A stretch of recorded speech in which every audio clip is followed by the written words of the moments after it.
YouTube, 22K here, welcome back to the channel, welcome back to another video. NES, Snes, Nintendo, cardboard, that's all we're finding today. That's all we're finding in today's video. But what I will say, it is currently the 1st of May.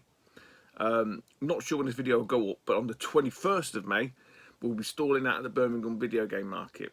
So hopefully this will be up before then. So it'll be good to see you guys there. A bit weird it's on the 21st, not at the end of the month or the beginning of the month, payday wise. So I'm hoping for a good turnout.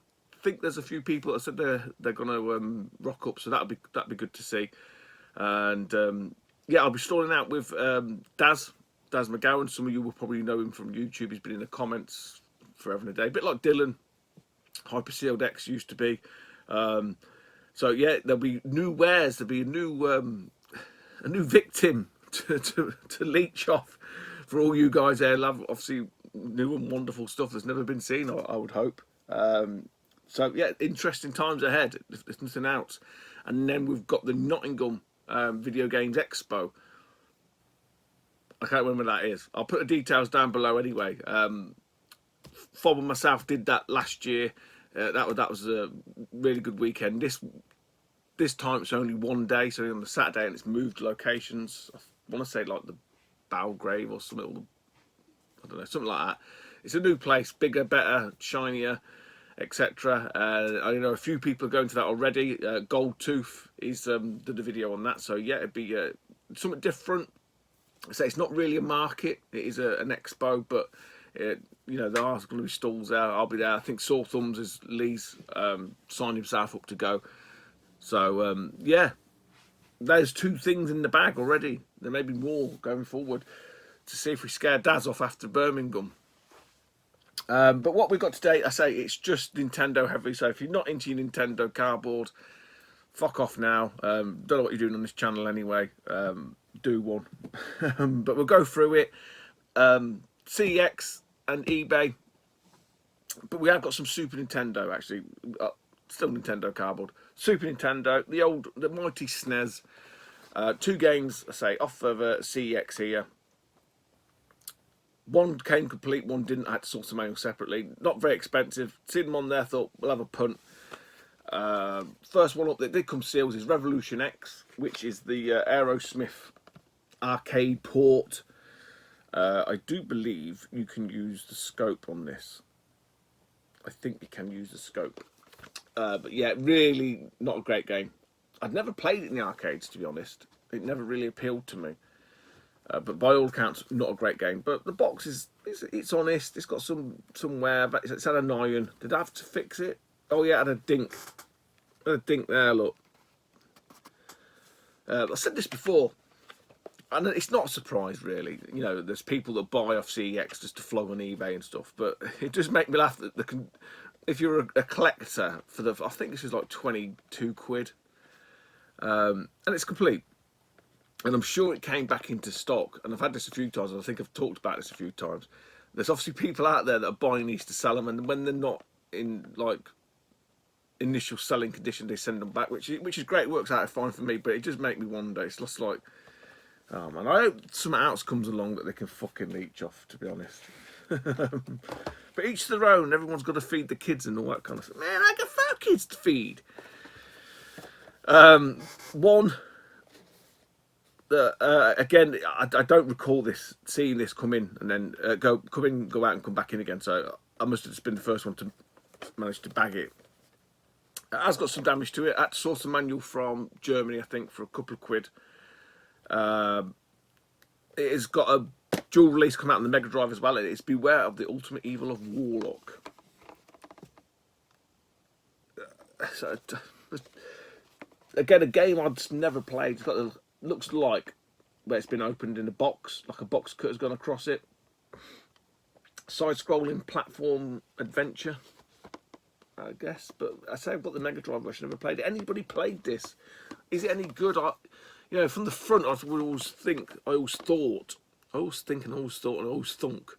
was an RPG, but no, it looks like a side-scrolling platform affair. Yeah, powerful spells and potions. Druid, Gargoyles, Undead, Fire-Breathing Dragons. Yeah, LGN again. So I had to get the manual from Germany. I don't know if I said that. I think I did, didn't I? And then one thing, still not complete. This isn't, but Bert. I saw it. I just bought the box because I knew I had the cartridge for it. So I'm still looking for the instructions or the book that goes with this. But the condition of the box, other than a little dink that was in the corner, which I've fixed, really happy. It's a peripheral. It's not really, well, it's not a game, but it is a game enhancer. And it is the Game Genie for the Super Nintendo. Now, I never had the Game Genies at all. I had the action replays. I do have the action replay for the Super Nintendo and for the Mega Drive and stuff, but I don't have the Game Genies. I have the Game Genies for the NES.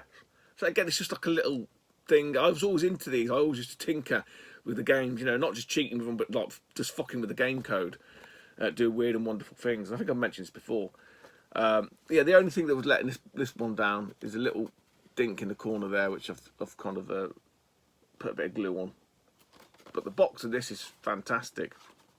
Other than that, it really, really is nice. Come with the insert tray, no cartridge. I have the cartridge already. So yeah, I'm just looking for the book. Looking for the book. Yeah, I'm open to probably maybe pay a tenner or something for the book. The price just depends. But yeah, again, these things were just iconic back then. I know they did bring out the sort of cheap discs for the PlayStations and stuff like that, but I don't know. I never really was into them at that point when those came out. Even I had a GameCube and the Dreamcast, it didn't bother. So I think I had the CDX. I had the CDX for the Dreamcast, but I think that was I can't remember what game that was for now. For something. But yeah, for me, they're always about the 16-bit era.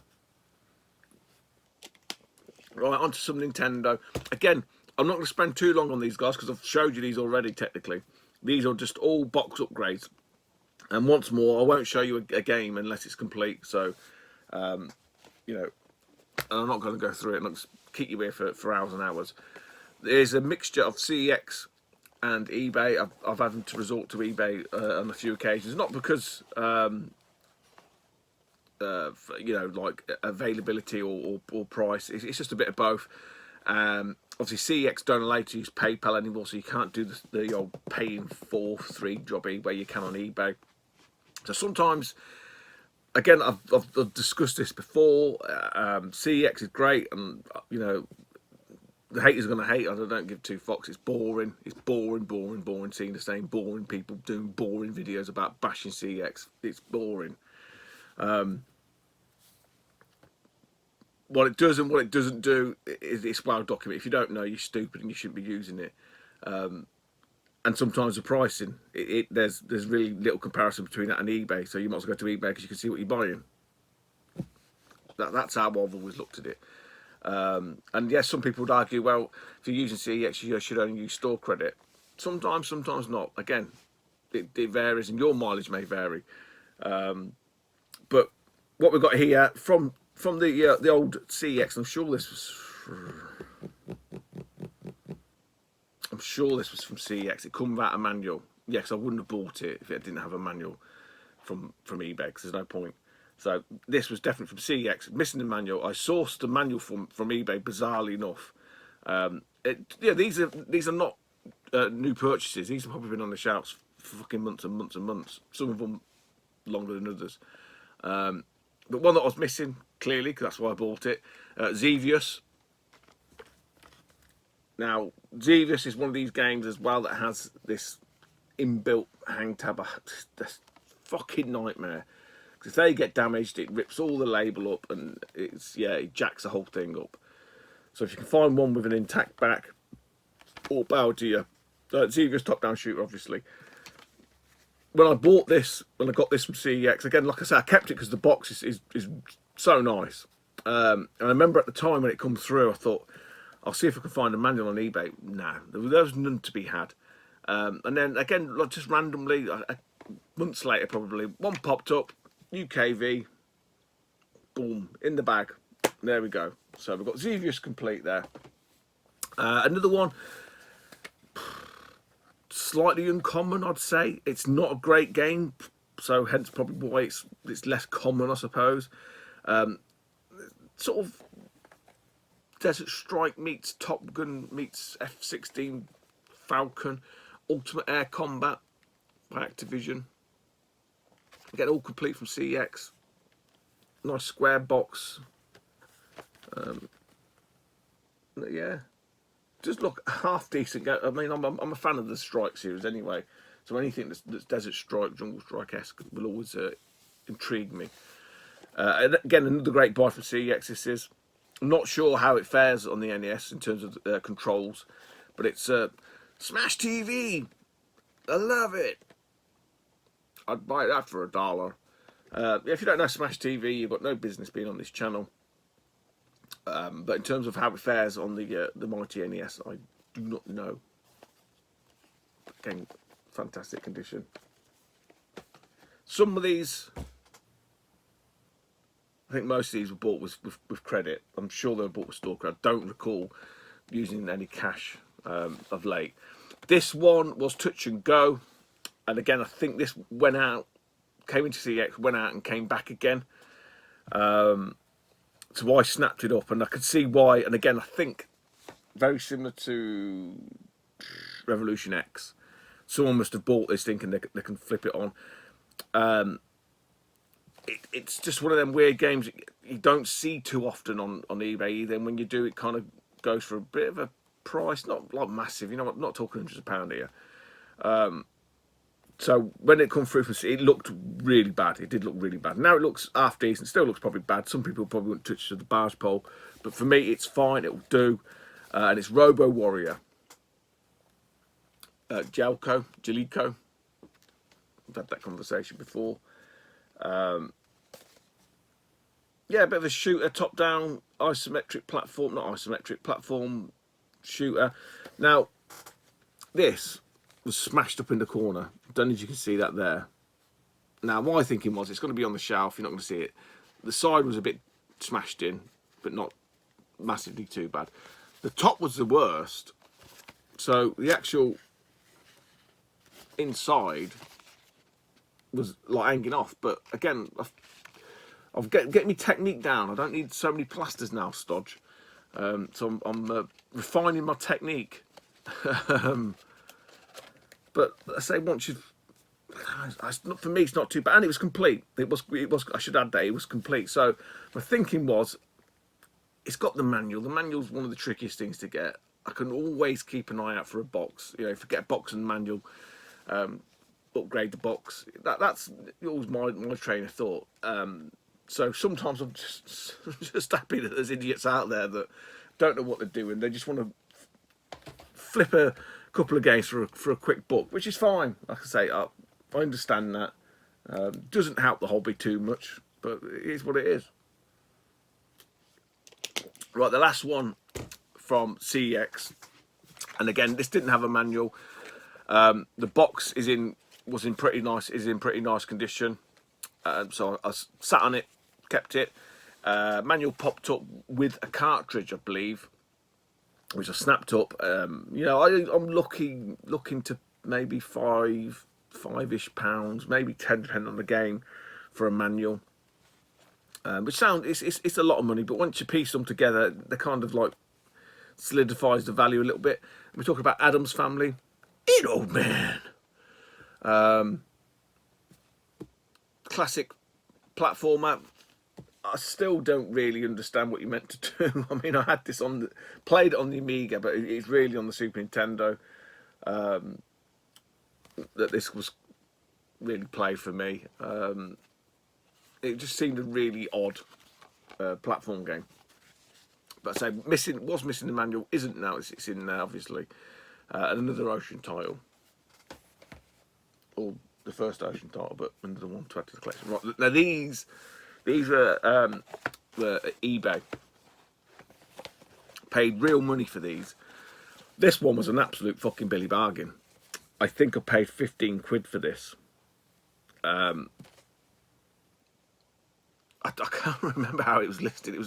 It was listed really odd, because I was like, okay, and it's Pinball, but it was listed like Pinball or something weird, and it was, if I remember right, if I looking at the chap who was selling it, because I always look at what other people are selling, and his name was something like Junk to Treasure or something like that. So it's clearly like done a house clearance or whatever. And he had to end up with a load of NES games and just selling them, which is fine. Again, complete in really nice condition. Had a bit of an iron, a bit of a crease down the side there, but yeah, happy with that one. Again, not one you see really massively too often. This one, I'd been eyeballing up. Someone had one, and I think they did that thing like VGC, very good condition, collector's edition, all that kind of shit. And it went for fucking like mad money, like probably like 60 odd quid or something stupid. And I was like, fucking hell, that's really shut up. It is a bit of a shooter.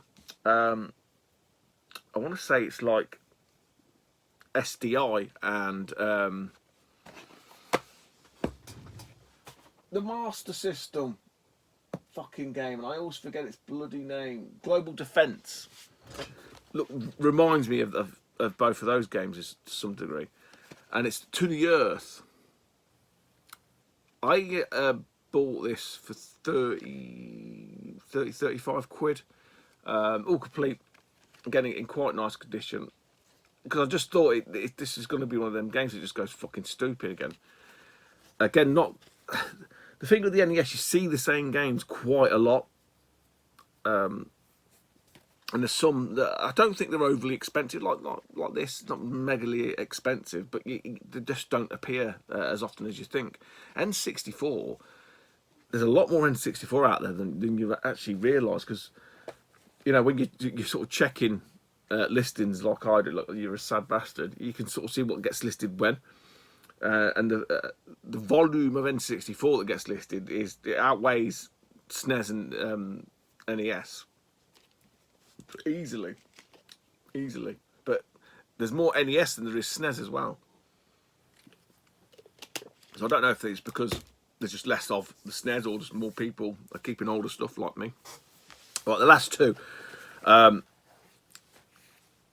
again, both from eBay, both paid real money. I think this was 60 or 70 quid. Again, a lot of money, but one you don't see in this condition. It is complete. Another tricky one in terms of the actual style of box, and it's Trojan arcade conversion. I don't recall ever playing it in the arcades, to be honest, but it is one of these ones that has this bloody hang tab that always get jacked up, always get ripped, always get damaged, and the box on this is really, really nice. The only thing letting it down was there was a sticker on the front, and it was covering up a couple of marks. Not much you can do really, because it looked like it was one of them stickers that you couldn't get off. But yeah, managed to remove it. But those were definitely there already. I think it's where someone's tried to peel it. If you get what I mean, they've tried to, and they've nicked the box and then stopped, and they've tried it from each end and stopped. So that's where that's come from. But yeah, other than that, in fantastic condition. Again, like I say, not one that you see very often boxed in that condition. And then the last one, again, not too dissimilar to Trojan. Price wise, I think maybe that was 60 and this was 70. It's something like that. They were in and around there. Yeah, quite a lot of money for a sports game, but I keep saying it, not one that I've seen too often. So when it popped up, I thought, you know what, let's grab it. And you got to remember, with a lot of these, I've got the cartridges, so the cartridges will be moved on, hopefully at Birmingham, and offset some of the costs that I've outlaid for some of these. So yeah, it's Jimmy Connor's Tennis. Ubisoft game. I don't really know much about Jimmy Connor's Tennis, to be honest. I'm not really a tennis fan in terms of, like, you know, I don't follow Wimbledon, so although I kind of heard of Jimmy Connors, he's an American guy, isn't he? I can't sort of say much about him. He's not like an Andre Agassi or what's his fucking name, John McEnroe or anything like that. So I don't know. I'm sure Jimmy Connors is an American guy. But yeah, again, in really nice condition. I think Jimmy Connor's tennis, even loose cart, is not an easy one to find anyway, let alone box complete in really good condition. So there we go, another pile of cardboard that I've got to find somewhere to put. And I keep saying it every single video. Some stuff might have to get archived. Maybe the Wii, the Wii might have to get archived and stuff shuffled around and space made. Or some of the stuff from the top of the shelves. Some of the peripherals, got some boxed peripherals and stuff that might need to go. We'll sort it out. We'll sort it out. 20 minutes. That's long enough for me. Anyway, hopefully I will see you at an event this year. Be it Birmingham on the 21st, if I can get this video out before then, and or Nottingham later on in the year. I think it's like June, July time. But yeah, other than that, guys, take it easy, and I'll speak to you soon. Bye bye.